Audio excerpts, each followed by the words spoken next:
This is Harry Weinger of WICB-FM in Ithaca, and we're here at SIR Studios on 52nd Street in New York City with Randy and Michael Brecker, and they're rehearsing to begin their tour in conjunction with a new album, Heavy Metal Bebop. You've played with, I have a list here, and you're probably going to roll your eyes at some people and smile at others, but you were with the original Blood, Sweat and Tears. You guys played with Horace Silver, Janis Joplin, Stevie Wonder, Billy Cobham and Dreams, James Taylor, John Lennon, Carly Simon, AWB, Idris Muhammad, Johnny and Edgar Winter, Deodato, and it goes on and on. Now, if you're playing with those people, or you're playing on your own, or you're playing in sessions and things like that, people know the Brecker Brothers sound.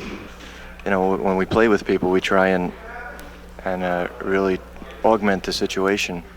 And if we're playing, say, in back of James Taylor or something, we do our best to make, you know, whoever we're playing for sound good and fit in with what their concept of the music should be, but also bringing ourselves to the music. You know, we do have an identifiable sound, and we try and retain that while adding another color to the music. Where was the start for you guys to say, we want to have an album and do a tour in which we are fronting the band, and there is a band that says Brecker Brothers, and you're not behind someone else? I don't remember the exact year when it was, but throughout all the times when I had been working with other people, I had constantly been, writing on my own. And it was just something I always wanted to do, and I guess when I had finally had enough music to do an album, actually, it kind of coincided with the fact, right when I was ready to go out and try to get an album deal, Arista approached us to sign with them, and we just went ahead and did it.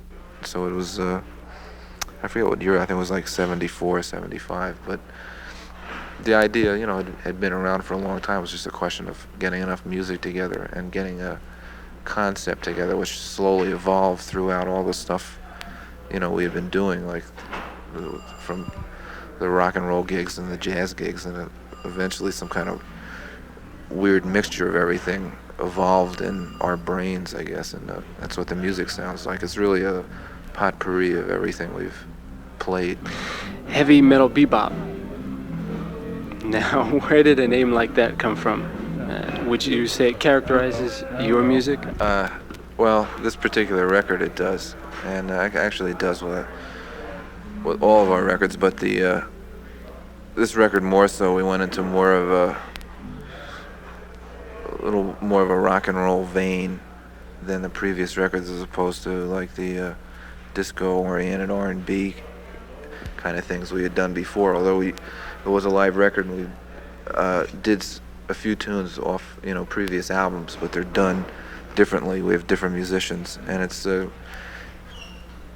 really is a blend of like rock and roll and with some funk thrown in, and the concept of improvisation, bebop type playing, which has always been a big influence on both of us. I mean, it's like a jazz concept throughout the whole thing, as far as the blowing sections where everyone is free really to play what they want over the vamps, and some like amazing things happen over the vamps. We're going into other keys and people just listening to each other play.